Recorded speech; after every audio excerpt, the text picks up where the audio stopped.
नमस्कार। आज के वीडियो में हम जैन धर्म की शिक्षाओं और सिद्धांतों के अंतर्गत उसके सर्वप्रमुख सिद्धांत शादवाद का सिद्धांत, जिसे अनेकांतवाद का सिद्धांत या सप्तभंगिनेय का सिद्धांत भी कहा जाता है, के ऊपर चर्चा करेंगे। तत्पश्चात जो शेष शिक्षाएं और सिद्धांत हैं उनके ऊपर चर्चा करेंगे।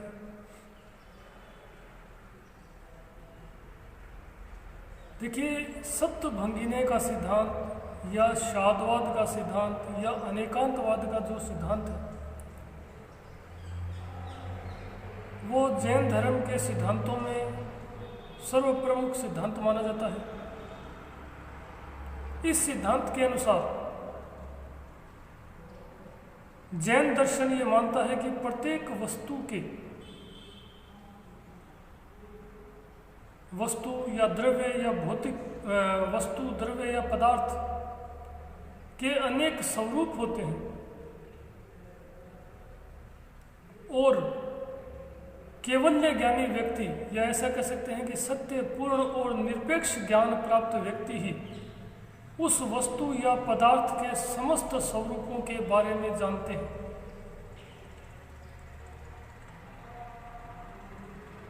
और जिन्हें निरपेक्ष या पूर्ण या सत्य ज्ञान प्राप्त नहीं है, वे लोग तो उस वस्तु के महज कुछ ही स्वरूपों के बारे में जानते हैं। कहने का तात्पर्य यह है कि जैन धर्म ये मानता है कि किसी भी वस्तु के अनेक स्वरूप होते हैं और उस वस्तु के समस्त स्वरूपों के बारे में केवल्य ज्ञानी, निरपेक्ष ज्ञान या पूर्ण ज्ञान प्राप्त व्यक्ति ही जान सकता है। और जो शेष लोग होते हैं वो उस वस्तु के जो निरपेक्ष ज्ञानी नहीं होते, क्योंकि हमने पिछले वीडियो में पढ़ा था कि ज्ञान भी 5 प्रकार का होता है, जिन्हें इंद्रिय ज्ञान है, मति ज्ञान है, श्रुति ज्ञान है, अवधि ज्ञान है, मन प्रिय ज्ञान है। वो केवल उस वस्तु के महज कुछ ही स्वरूपों के बारे में जानते हैं, वो उस वस्तु के समस्त स्वरूपों को नहीं जान पाते। इस कारण वो उस वस्तु के समस्त स्वरूप को व्यक्त भी नहीं कर पाते।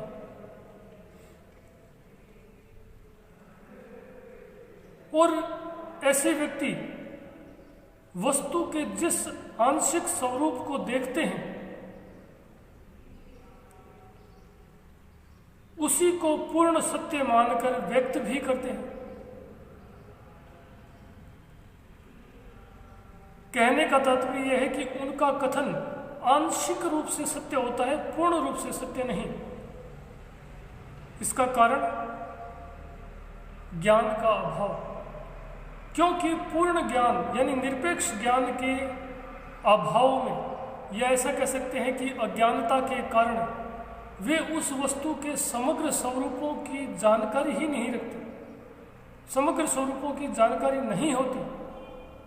और निरपेक्ष ज्ञान के अभाव में उस वस्तु के समग्र स्वरूप की जानकारी न होने के कारण ही वे उस वस्तु के समग्र स्वरूप को भी व्यक्त नहीं कर पाते।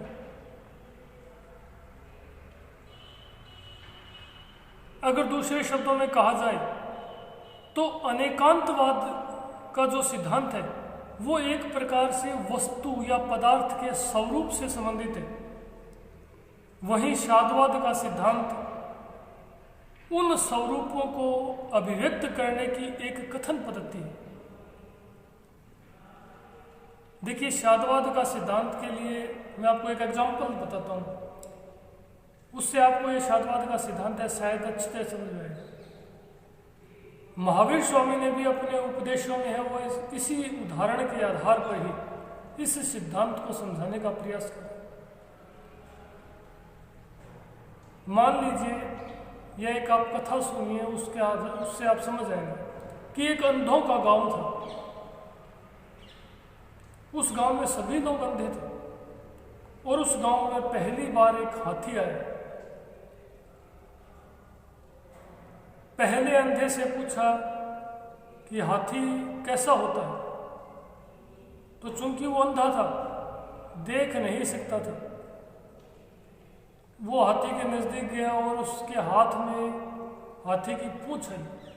उसने हाथी की पूंछ को हाथों से टटोला और टटोलने के पश्चात बोला, हाथी लंबी रस्सी जैसा होता है। क्या यह पूर्ण सत्य है? नहीं, ये तो उस हाथी के समस्त स्वरूपों को व्यक्त नहीं करता, लेकिन हाथी की पूंछ रस्सी जैसी होती है, तो यह आंशिक सत्य है, पूर्ण सत्य नहीं है। दूसरे व्यक्ति को कहा गया तो वो हाथी के पैर उसके हाथ में है और उसने हाथी के पैरों को टटोला और बोला कि हाथी खंबे जैसा होता है। क्या ये भी पूर्ण सत्य है? नहीं, लेकिन आंशिक सत्य है कि हाथी के पैर खंबे जैसे होते हैं। तीसरे व्यक्ति को कहा गया, उसने हाथी की सूंड हाथ में आई, उसने कहा कि हाथी पाइप जैसा होता है। क्या ये पूर्ण सत्य है? नहीं, हाथी की सूंड पाइप जैसी होती है। तो कहने का तात्पर्य ये है, क्योंकि वो केवल एक प्रकार से अनुभव जनित ज्ञान, हाथों से स्पर्श कर, यानी इंद्रिय जनित ज्ञान जो था, उनका ज्ञान केवल इंद्रिय जनित ज्ञान था। और हमने पूर्व की वीडियो में पढ़ा था कि ज्ञान 5 प्रकार का होता है। मति ज्ञान यानी इंद्रिय जनित ज्ञान, यानी जिसे हम देख कर, छू कर, स्पर्श करके महसूस करते हैं, वो ज्ञान इंद्रिय जनित यानी मति ज्ञान होता है। तो उन्होंने उस हाथी के जिस स्वरूप को अनुभूत किया, उसे ही उन्होंने पूर्ण रूप से सत्य मानकर व्यक्त करने का प्रयास किया। उन्होंने हाथी की पूंछ को छुआ, पैर को छुआ, सूंड को छुआ और जैसे वे थे उस स्वरूप को ही पूर्ण सत्य मानकर उसे व्यक्त कर दिया। परंतु उन्होंने पूर्ण रूप से असत्य भी नहीं कहा, उनका आंशिक, यानी उन्होंने हाथी के जिस स्वरूप को महसूस किया उसे ही सत्य मानकर व्यक्त कर दिया।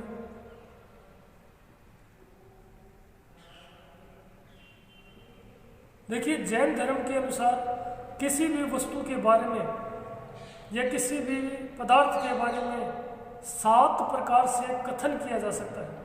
क्योंकि मैंने आपको बताया था कि अनेकांतवाद का जो सिद्धांत है वो उस वस्तु के स्वरूप से संबंधित है, जबकि शादवाद का जो सिद्धांत है उस स्वरूप को कथन के रूप में अभिव्यक्त करने की एक पद्धति है। और जैन धर्म के अनुसार किसी भी वस्तु या पदार्थ के बारे में 7 प्रकार से कथन किया जा सकता है। इसी कारण इसे सप्तभंगिनी का सिद्धांत भी कहा जाता है। शादवाद के सिद्धांत के अनुसार किसी भी वस्तु के स्वरूप के बारे में कथन करने से पूर्व शात शब्द का प्रयोग किया जाना चाहिए, क्योंकि वो कथन आंशिक रूप से सत्य होता है, यानी वो झूठ नहीं होता, वो आंशिक रूप से सत्य होता है। और आंशिक रूप से सत्य होने के कारण ही उस कथन से पूर्व शात शब्द का प्रयोग किया जाना चाहिए। क्योंकि देखो, जैन धर्म में एक मैंने आपको पंच महाव्रत में बताया था, सदैव सत्य वचन करने चाहिए और सत्य के अनुरूप ही आचरण करना चाहिए। इसीलिए इस शात शब्द का प्रयोग किया जाता है, क्योंकि इसमें आंशिक सत्य होता है। क्योंकि कोई भी कथन है वो आंशिक या सापेक्षिक सत्य होता है, पूर्ण सत्य नहीं होता। और जैन धर्म के अनुसार कोई वस्तु या पदार्थ के स्वरूप को 7 प्रकार से व्यक्त किया जा सकता है। जैसे आपको कोई वस्तु दिखाई दे रही है और उसके बारे में आपसे पूछा जाए तो आप कहेंगे कि ये वस्तु, क्या ये वस्तु है? तो आप, चूंकि आप उसे देख रहे हैं तो कहेंगे है। अगर आपको दिखाई नहीं दे रही तो आप कहेंगे कि नहीं है।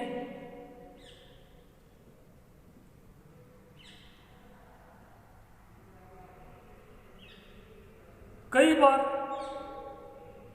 आप देख नहीं सकते लेकिन अनुभूत कर सकते हैं, तो ऐसी स्थिति में आप क्या कहेंगे? है भी और नहीं भी। तो जैन धर्म के अनुसार भी किसी वस्तु के स्वरूप को 7 प्रकार से व्यक्त किया जा सकता है। जैसे कि शाद अस्ति, यानी कोई वस्तु हमें दिखाई दे रही है यानी है। शाद नास्ति यानी नहीं है। शाद आस्ति च नास्ति यानी है भी और नहीं भी, क्योंकि हम उसे देख नहीं सकते लेकिन अनुभूत कर सकते हैं। इसलिए और क्योंकि हमें पूर्ण यानी कि निरपेक्ष ज्ञान नहीं है, इसी कारण यह संशय की स्थिति होती है। चौथा जो कथन पद्धति है वो शाद अव्यक्तम। कई बार हम अनुभूत भी नहीं कर पाते, देख नहीं पाते, लेकिन अनुभूत भी नहीं किया होता, लेकिन सुना होता है, तो ऐसी स्थिति में शाद अव्यक्तम अर्थात कहा नहीं जा सकता। पांचवें जो कथन पद्धति है वो है शाद अस्ति चे अव्यक्तम, है लेकिन कहा नहीं जा सकता। छठा जो कथन पद्धति है वो है शाद अस्ति चे शाद नास्ति चे अव्यक्तम, यानी नहीं है और नहीं कहा जा सकता। और जो सातवां जो कथन पद्धति है वो है शाद अस्ति चे नास्ति चे अव्यक्तम, है नहीं है और नहीं कहा जा सकता। एक प्रकार से पूर्णतः अज्ञान की स्थिति में ही मनुष्य इस प्रकार से किसी वस्तु के स्वरूप को व्यक्त करता है। तो ये था शादवाद का सिद्धांत। जैन धर्म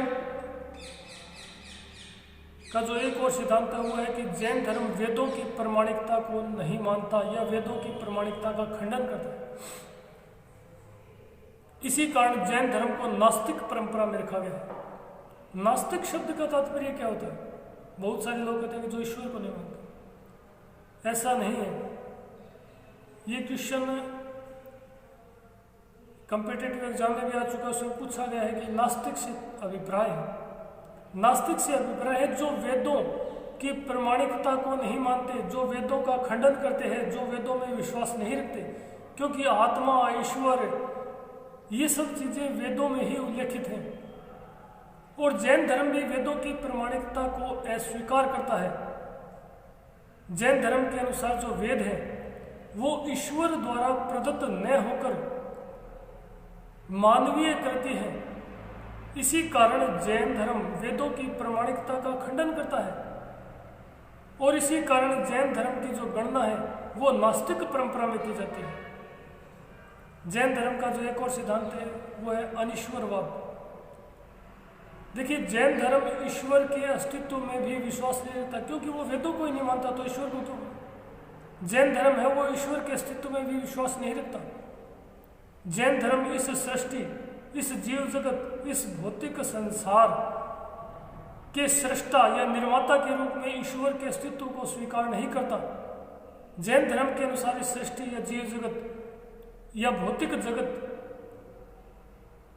जो है वो दो नित्य और स्वतंत्र तत्वों, जीव और अजीव के संयोग से बना है और इन दोनों के संयोग से ही, यानी जीव और अजीव के संयोग से ही इस सृष्टि जीव जगत का है वो चक्र या क्रम है वो चलता रहता है। जैन धर्म ईश्वर के अस्तित्व को नहीं मानता, लेकिन आत्मा के अस्तित्व को मानता है, जो जैन धर्म की एक और विशेषता है। यानी जैन धर्म आत्मवादी है, यानी आत्मा के अस्तित्व को मानता है, लेकिन जैन धर्म आत्मा की एकात्मकता के स्थान पर बहुलता में विश्वास रखता है। और जैन धर्म में आत्मा की अवधारणा वही है, जैन धर्म में आत्मा को है वो जीव कहा गया है और जीव की अवधारणा वही है जो हिंदू धर्म में या औपनिषदिक धर्म में आत्मा की। जैन धर्म जो है वो आत्मा या ऐसा कह सकते हैं कि जीव के अस्तित्व को मानता है, लेकिन वह आत्मा यानी जीवों की बहुलता में विश्वास रखता है। हिंदू धर्म के अनुसार जहाँ समस्त मनुष्यों में या समस्त प्राणियों में एक ही आत्मा है, वहीं जैन धर्म के अनुसार प्रत्येक प्राणी की आत्मा जो है वो अलग अलग है। इसीलिए इसे अनेकात्मवादी भी कहा जाता है। अगला जो बिंदु है वो कर्म और पुनर्जन्म। क्या जैन धर्म कर्म और पुनर्जन्म में विश्वास रखता है? जी हाँ, जैन धर्म कर्म और पुनर्जन्म में विश्वास रखता है और जैन धर्म कर्म की प्रधानता को भी स्वीकार करता है। जैन धर्म के अनुसार कर्म के कारण ही, कर्मों के कारण ही इस संसार का, सृष्टि का जो चक्र है वो अनवरत या निरंतर चल रहा है। इस संसार या जीव जगत में मनुष्य के सुख और दुख का कारण उसके कर्म ही है, और कर्मों का फल भोगे बिना जीव यानी आत्मा का इस जीव जगत से छुटकारा संभव नहीं है। इस प्रकार जैन धर्म के अनुसार मनुष्य के जन्म मरण यानी कि बंधन और पुनर्जन्म का जो कारण है वो कर्म ही है। धन्यवाद। जैन धर्म की जो शिक्षाएं और सिद्धांत हैं उनके ऊपर हमने चर्चा की। पहला कि ये निवृत्ति मार्ग है, फिर हमने जो बंधन और मोक्ष की प्रक्रिया है उसको 7 तत्वों के माध्यम से जाना था। तत्पश्चात हमने जैन धर्म के त्रिरत्न, पंच महाव्रतों, शादवाद का अनेकांतवाद का सिद्धांत, जैन धर्म अनिश्वरवादी है, नास्तिक है, आत्मवादी है लेकिन जीवों की बहुलता में विश्वास रखता है, और सबसे अंत में कर्म और पुनर्जन्म में उनके विश्वास के ऊपर वो चर्चा की। अगले वीडियो में हम महात्मा बुद्ध के जीवन तथा बौद्ध धर्म की शिक्षाओं और उसके प्रमुख सिद्धांतों के ऊपर वो चर्चा करेंगे। धन्यवाद।